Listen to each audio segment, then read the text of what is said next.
പ്രിയപ്പെട്ട വിദ്യാർത്ഥിനികളെ, യുഗയുഗാന്തരങ്ങളായി മനുഷ്യൻ ആർജിച്ചെടുത്ത അറിവുകൾ എവിടെയെങ്കിലും ആരും പരസ്പരം പങ്കുവച്ചില്ല എങ്കിൽ, അത് പഠിച്ചവർ അങ്ങനെ ഗ്രഹിച്ചു തന്നെ മരിച്ചിരുന്നു എങ്കിൽ, ഇന്ന് നമ്മൾ ഈ കാണുന്ന ശാസ്ത്ര സാങ്കേതിക വിദ്യയുടെ പാരമ്യത്തിൽ എത്തില്ലായിരുന്നു എന്ന് ഉറപ്പ് പറഞ്ഞുകൊണ്ട് എൻട്രി എന്ന കേരളത്തിലെ ഏറ്റവും വലിയ ടീച്ചിങ് പ്ലാറ്റ്ഫോം നിങ്ങൾക്ക് വേണ്ടി അണിനിരത്തുന്ന ഏറ്റവും പുത്തൻ കോൺസെപ്റ്റ് ട്രിപ്ലറ്റ് സീരീസ്. കേറ്ററ്റിനും സീറ്ററ്റിനും സെറ്റിനും മൂന്നിനും കോമൺ ആയി ചോദിക്കുന്ന പോർഷൻസ് ഇതാ യൂട്യൂബിലൂടെ ഘട്ടം ഘട്ടമായി നിങ്ങൾക്കേവർക്കും പ്രയോജനകരമാവുന്ന രീതിയിലേക്ക് എത്തി തുടങ്ങാൻ പോകുന്നു. ജനറൽ പേപ്പറാണ് ബാലികേറ മലയെന്ന് ഇനി ഒരു മനുഷ്യനും പറയരുത്. കാരണം അതിനെ ക്രാക്ക് ചെയ്യാനുള്ള സകല സംവിധാനത്തോടു കൂടിയും ഈ ആർമി നിങ്ങളുടെ മുന്നിലേക്ക് എത്തുകയാണ്. നമുക്കൊന്ന് തുടങ്ങി നോക്കാം. ആദ്യമായി ഞാൻ നിങ്ങളുടെ മുമ്പിലേക്ക് അവതരിപ്പിക്കുന്ന ഒരു സെറ്റിന്റെ പ്രീവിയസ് ക്വസ്റ്റ്യൻ ആണ്.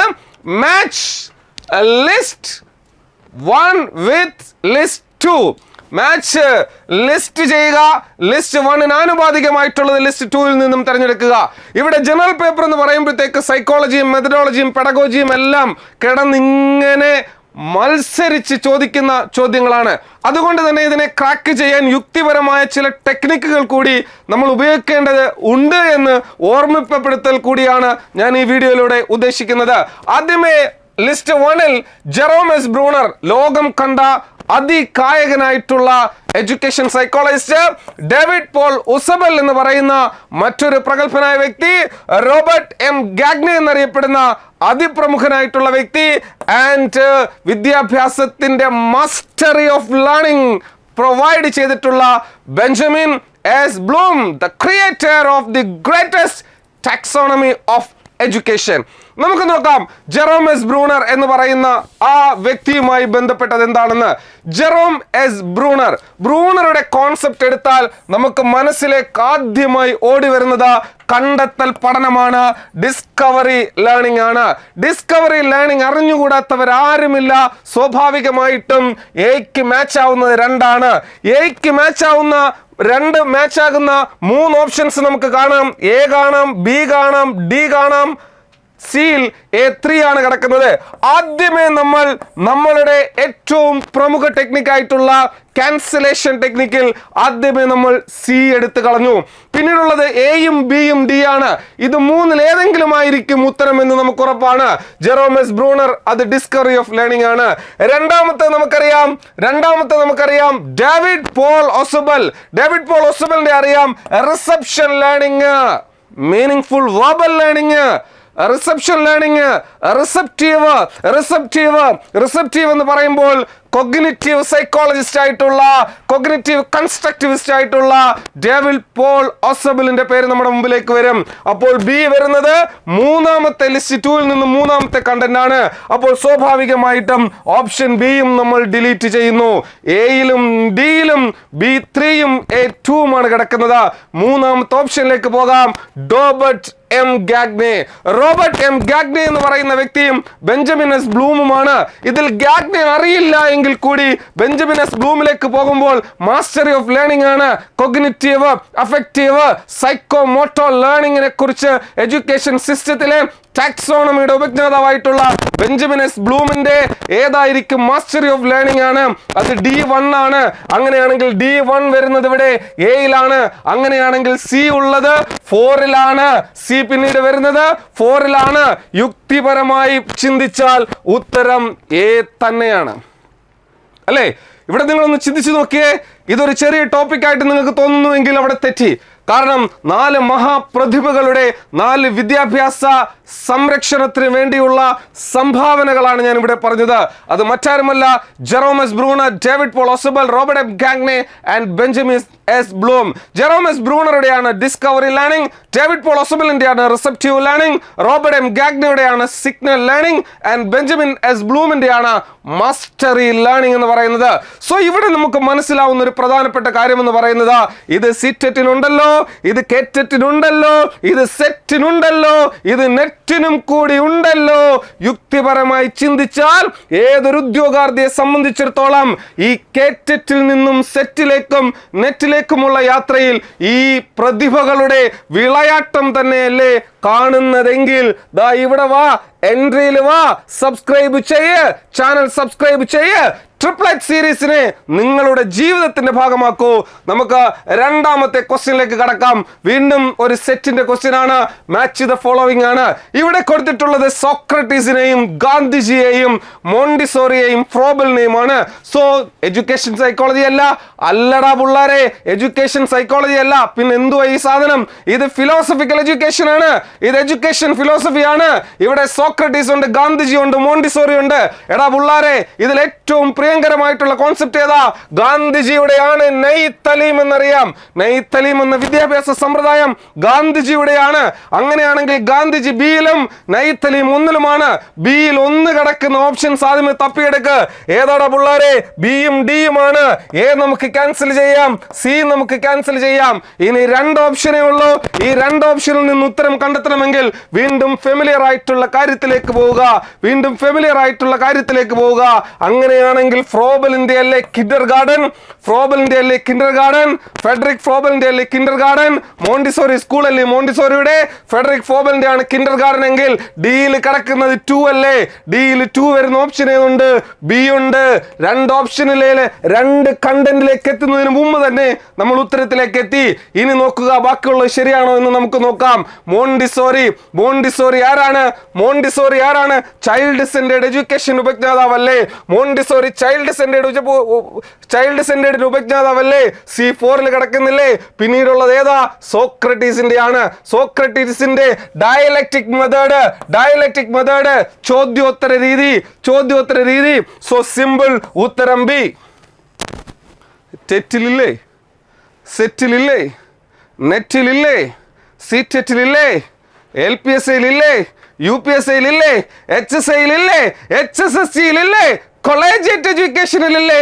മുഴുവൻ വിദ്യാഭ്യാസ പരീക്ഷകൾക്കും, മുഴുവൻ അധ്യാപക പരീക്ഷകൾക്കും, അധ്യാപക യോഗ്യതാ പരീക്ഷകൾക്കും വിളനിലമാകുന്ന ടോപ്പിക്കുകളല്ലേടാ പിള്ളാരെ? Triplet series. We are going to move the next question. Which among the following is not an objective of summative evaluation? എടാ പിള്ളാരെ, സം എന്ന് വെച്ച് കഴിഞ്ഞാൽ എന്തുവാടാ അർത്ഥം? ടോട്ടൽ ആണ്. സം എന്ന് വെച്ച് കഴിഞ്ഞാൽ എന്തുവാടാ പിള്ളാരെ അർത്ഥം? ടോട്ടൽ എന്നാണ്. ടോട്ടൽ എന്ന് വെച്ച് കഴിഞ്ഞാൽ കൗണ്ടബിൾ ആണല്ലേ? മിഡ് ടേം എക്സാമിനേഷൻ ഒന്ന് ചിന്തിച്ചു നോക്കേ, പബ്ലിക് എക്സാമിനേഷൻ ഒന്ന് ചിന്തിച്ചു നോക്കേ, SSLC എക്സാമിനേഷൻ ഒന്ന് ചിന്തിച്ചു നോക്കേ. ഇതെല്ലാം സമ്മേറ്റീവ് അല്ലേ? ഒരു ഫിക്സഡ് ടേമിൽ, ഒരു ഫിക്സഡ് ടെനൂറിൽ, ഒരു ഫിക്സഡ് ടേമിൽ കുട്ടികളുടെ നിലവാരം അളക്കാൻ വേണ്ടിയല്ലേ സമ്മേറ്റീവ് ഇവാലുവേഷൻ ഉപയോഗിക്കുന്നത്. എന്നാൽ കണ്ടിന്യൂസ് ആയിട്ട്, കോംപ്രിഹെൻസീവ് ആയിട്ട് കുട്ടികളുടെ കൂടെ നിന്ന് തുടർച്ചയായിട്ട് ഒരു അക്കാദമിക് ഇയർ മുഴുവനും നോക്കുകയാണെങ്കിൽ അത് ഫോർമേറ്റീവ് അല്ലേ? ആണോടാ? ദാ തിരിച്ചു വാ. Which among the following is not, അതായത് സമ്മേറ്റീവ് ഇവാലുവേഷന്റെ ഒബ്ജക്റ്റീവ് അല്ലാത്ത എന്നാണ് ചോദിച്ചത്. To determine the extent of students to achieve and competence. ശരിയാണ്. ഒരു പരീക്ഷ കഴിയുമ്പോൾ ആ കുട്ടികളുടെ അച്ചീവ്മെന്റും കോമ്പിറ്റൻസും അളക്കാൻ സമ്മേറ്റീവ് ഇവാലുവേഷൻ കഴിയും. Second one, to provide a basic of assigning grade A plus B, B plus C plus D plus. ഇതൊക്കെ ഗ്രേഡുകളല്ലേ? ഇതൊക്കെ പെർസെന്റേജ് ഓഫ് മാർക്കുകളല്ലേ? ഇത് പ്രൊവൈഡ് ചെയ്യുന്നത് സമ്മേറ്റീവ് എക്സാമിനേഷന് ശേഷമല്ലേ? And the third one, to provide progress report to parents. പണ്ട് ഞാനൊക്കെ പരീക്ഷയ്ക്ക് പഠിക്കുന്ന സമയത്ത് പ്രോഗ്രസ് റിപ്പോർട്ട് ഒപ്പിടൽ എന്ന് പറയുന്ന ഒരു സമ്പ്രദായം ഉണ്ടായിരുന്നു. അത് ഒരു ടേമിലെ പരീക്ഷയ്ക്ക് ശേഷമായിരുന്നു, മീൻസ് ഒരു മെയിൻ എക്സാമിനേഷന് ശേഷമായിരുന്നു. എന്നാൽ ലാസ്റ്റ് പോയിന്റ് ഒന്ന് നോക്കിയേ, to monitor learning progress during instruction. So what is the meaning of the during? Kude, formative. So the right answer is option D. It is not related to summative evaluation. It is related to formative evaluation. Okay, summative formative ടെറ്റിനുണ്ടോ, CTET-നുണ്ടോ, KTET-നുണ്ടോ, സെറ്റിനുണ്ടോ, നെറ്റിനുണ്ടോ, LPSA-ക്കുണ്ടോ, UPSA-ക്കുണ്ടോ, HSA-ക്കുണ്ടോ, HSSC-ക്കുണ്ടോ, Montessori examination ഉണ്ടോ? എവറിത്തിങ്, എല്ലാത്തിലുമുണ്ട്. സോ ഇതുപോലെയുള്ള കോമൺ ടോപ്പിക്സ് ആണ് ട്രിപ്ലറ്റ് സീരീസിൽ ഞങ്ങൾ നിങ്ങൾക്കായി അണിനിരത്തുന്നത്. Then we are going to move the next question. The next question is here. arrange the following models of teaching in the exact families given below. So കുറച്ചുകൂടി നമുക്ക് വരുമ്പോൾ ഈ question നമുക്ക് കാണുമ്പോൾ ഇത് നമുക്ക് കാറ്റഗറി 2 കാറ്റഗറി 3 ടെറ്റിനും സി ടെറ്റിനും അതുപോലെ തന്നെ സെറ്റിനും ഏറ്റവും മർമ്മപ്രധാനമായിട്ടുള്ള പോർഷൻസ് ആണ്. ടീച്ചിങ് മോഡൽസിനെ കുറിച്ചാണ് പറയുന്നത്. ടീച്ചിങ് മോഡൽസിനെ നമുക്ക് ആദ്യമേ ഇതിന്റെ എക്സ്പ്ലനേഷൻ കണ്ടിട്ട് തിരിച്ചു വരാം. Joyce and Weil grouped teaching model into 4 families. ജോയ്സും വീൽസും ടീച്ചിങ് മോഡൽസിനെ 4 ഫാമിലികളായിട്ട് തരംതിരിച്ചു. 1 information processing family, 2 personal family, 3 social family, 4 behavioural family. ഒന്നുകൂടി പറയുന്നു, information processing family, personal family, social family and behavioural family. സ്വാഭാവികമായും ജോയ്സും വീലും ഈ ടീച്ചിങ് മോഡലുകളെ 4 ഫാമിലികളായിട്ട് തരം തിരിച്ചിരിക്കുകയാണ്. Information processing family, information processing. So it's belongs to the cognitive elements of a person. ഒരു വ്യക്തിയുടെ കോഗ്നിറ്റീവ് എലമെന്റുമായി ബന്ധപ്പെട്ടിരിക്കുന്നു. Thinking, problem solving, memory, forgetting, concept, analysing, valuating, interpreting, ഇതെല്ലാം നമ്മൾ കോഗ്നിറ്റീവ് എലമെന്റുകൾ കൊണ്ടല്ലേ ചെയ്യുന്നത്. സോ അങ്ങനെയുള്ള ഫാമിലിയാണ് ഇൻഫർമേഷൻ പ്രോസസ്സിംഗ് ഫാമിലി എന്ന് പറയുന്നത്. ഹിൽഡ താബയുടെ inductive thinking, concept attainment model Jerome S Bruner, advance organiser David Paul Ausubel, inquiry training model Richard Suchmans. These are the examples of information processing family. So നിങ്ങൾക്കറിയാം ഇവർ രണ്ടുപേരും cognitive സൈക്കോളജിസ്റ്റുകളാണ്. ആരൊക്കെ? Jerome S ബ്രൂണറും David Paul ഒസബലും. They are the 2 familiar person. നിങ്ങൾക്ക് വളരെ familiar ആയിട്ടുള്ള പേഴ്സൺസ് ആണ്. So information processing family, inductive thinking model, concept attainment model, advanced organized model, inquiry training model. Then this family focus on intellectual capacity. ഏത് ഫാമിലി? Information processing ലെവലിൽ cognitive എലമെന്റുകൾ തന്നെയല്ലേ intellectual എലമെന്റുകൾ എന്ന് പറയുന്നത്. So this family, information processing family, focus on intellectual capacity. Okay, we are going to move personal family. എന്താണ് personal family? Non directive teaching model, synectic model, concept system model, conceptual system model, awareness training model, അതുപോലെ തന്നെ class room teaching model. ആരൊക്കെയാണ്? Non directive teaching model Carl Roger, then synectic model William J Gordon, conceptual system model David Hunt, awareness training model William Schutz, George Brown, class room teaching model William Glasser. Personal ആയിട്ടുള്ള കുറച്ച് surroundings മാത്രമുള്ള കോൺസെപ്റ്റുകൾ arrange ചെയ്യുന്ന teaching മോഡലുകളാണ് ഏതെന്ന് പറയുന്നത് personal family എന്ന് പറയുന്നത്. Then social interaction family, group investigation. ഇവിടെ ഒരു കൊളാബറേഷൻ ആയിരിക്കും എന്നുള്ള കാര്യം നിങ്ങൾ മനസ്സിലാക്കുക. Group investigation model, role playing model, jurisprudential enquiry model, it's very important. Donald Oliver jurisprudential enquiry training model, social simulation model, social inquiry model, ഇതെല്ലാം social interactional families ആണ്. The next behavioral family, അത് വ്യവഹാരവുമായി ബന്ധപ്പെട്ടതാണ്, ഒരു വ്യക്തിയുടെ വ്യവഹാരവുമായി ബന്ധപ്പെട്ടതാണ്. Contingency management model, then managing behavioural model, then stress reduction model, then desensitisation model, then assertive training model. ഇവിടെ സ്കിന്നറുടെ 2 കോൺസെപ്റ്റുകൾ വന്നിട്ടുണ്ട്. Contingency management model, managing behavioural model എന്ന് പറയുന്നത്. then stress reduction model is one of the famous teaching model in behaviorist approach. നോക്കുക, Skinner, Joseph Wolpe, then River and Marche, Wolpe and Lazarus. So these are the persons strongly involved in behaviorist model, behaviorist modification family, behaviorist model of teaching. So ഇത്രയും കാര്യങ്ങളാണ്. ഇതിങ്ങനെയാണ് analyse ചെയ്യുന്നത്. ഞാൻ detail ആയിട്ട് പറയാം, നമ്മൾ question paper discussion ആയതുകൊണ്ടാണ്. നമുക്ക് ആ ക്വസ്റ്റ്യനിലേക്ക് ഒന്ന് പോകാം. അങ്ങനെയാണ് എങ്കിൽ ഇവിടെ നോക്കുക, അഡ്വാൻസ് ഓർഗനൈസർ എന്ന് പറയുന്നത്, അഡ്വാൻസ് ഓർഗനൈസേഷൻ ഇൻഫർമേഷൻ പ്രോസസ്സിംഗ് ആണ് എന്ന് നമുക്കറിയാം.